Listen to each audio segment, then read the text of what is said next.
Olá, pessoas queridas, tudo bem com vocês? Comigo tá tudo bem. Bom, pessoal, eu quero compartilhar com vocês um sentimento que eu acredito que muitos de vocês também sofram com esse sentimento, que é o sentimento de saudades. Bom, desde 2011, né, o ano em que eu perdi minha mãe, que quando eu pensava nessa hipótese, o meu coração já doía, já sangrava, né? Chorava. E que assim, eu não me via sem a minha mãe, né? E quando foi em 2011, dia 8 de setembro de 2011, minha mãe veio a falecer. E desde então, eu costumo dizer que até então o nosso coração ele era completo, ele era intacto, né? E a partir desse momento houve uma rachadura, né? E ela sangrou, ela doeu e ela cicatrizou. Porém a marca ficou, né? Nunca mais esse coração será intacto de novo. E a gente foi passando o tempo, as saudades aumentando. Tinha dia que eu chorava, me desesperava, né? Porque é uma viagem sem volta, é uma partida que não tem retorno. Mas assim, a gente continuou a vida, né?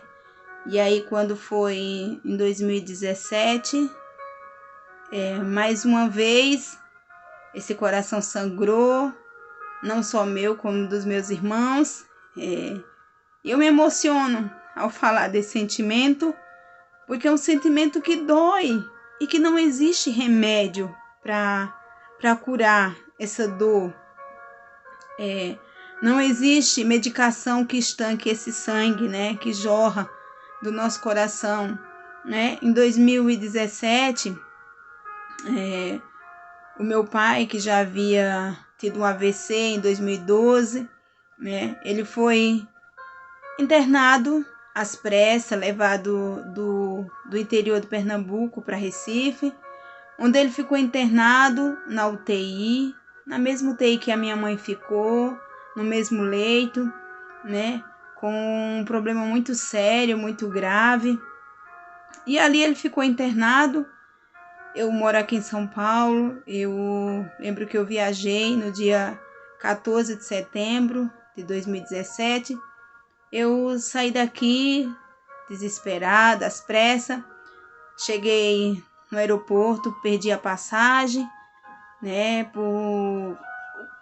Por 10 minutos eu perdi a passagem, né? Mas assim, comprei outra, né? E fui ver o meu pai.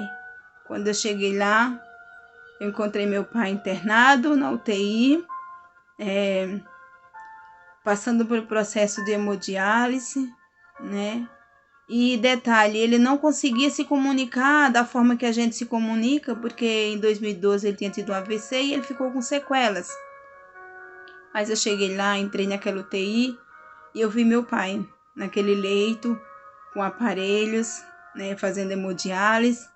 E eu tive que conter as minhas lágrimas, porque eu não queria que ele me visse chorar. Eu só lembro que eu falei assim para ele: Senhor, fique bem, que em janeiro vai vir todos nós, porque ele é apaixonado pelos meus filhos, eu tenho 2 filhos, e ele perguntou, né, por eles, do jeito deles, e eu entendi. Eu falei: ó, o senhor vai ficar bom, em janeiro nós estaremos aqui para vê-lo. E ele falou para mim que não, ele balançou a cabeça que não.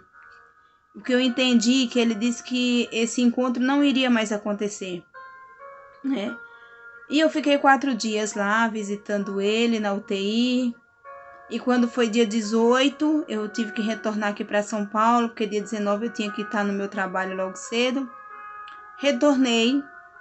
E durante esse tempo eu não dormia, passava noites ali no sofá, conversando com meu irmão, que estava em Recife, que tomava conta dele, né? E assim, foram momentos tensos, dias de choro, de lágrimas, de muitas orações, clamando a Deus para que tirasse ele daquela situação, mas isso não aconteceu, né? Eu voltei para São Paulo dia 18 de setembro, quando foi dia 18 de outubro, aquela notícia que a gente não gosta de receber, eu recebi mais uma vez em relação ao meu pai.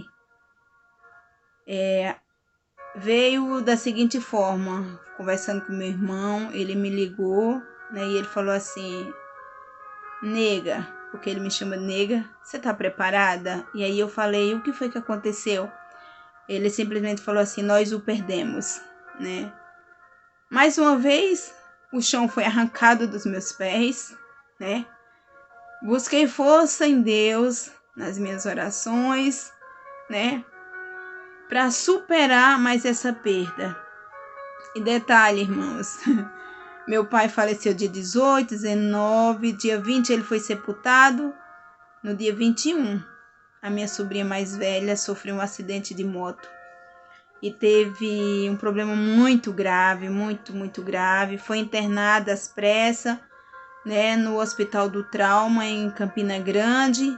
Nós não temos família lá, mas Deus preparou um lugar para minha irmã ficar, a mãe da minha sobrinha, né?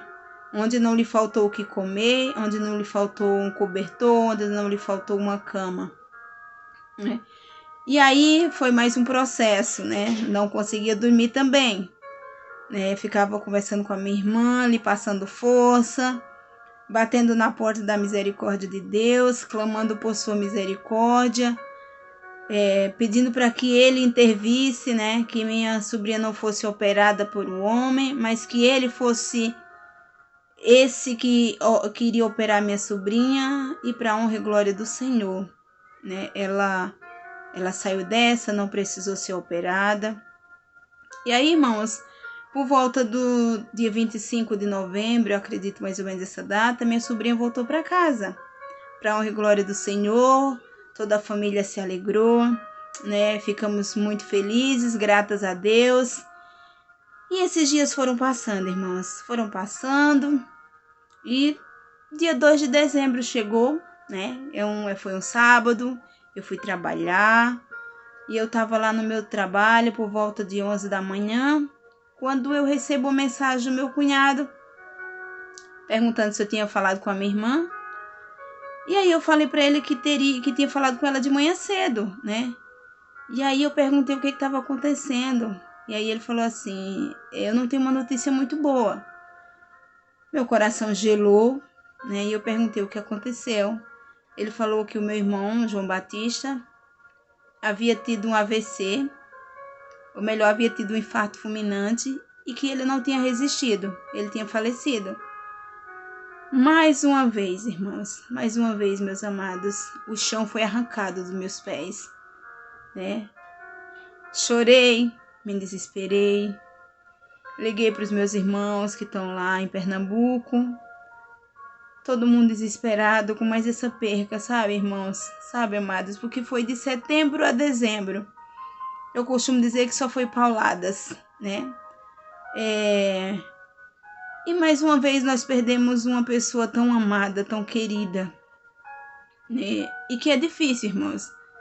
É difícil, muito difícil de superar tudo isso. Eu acredito que muitos já passou por situações assim.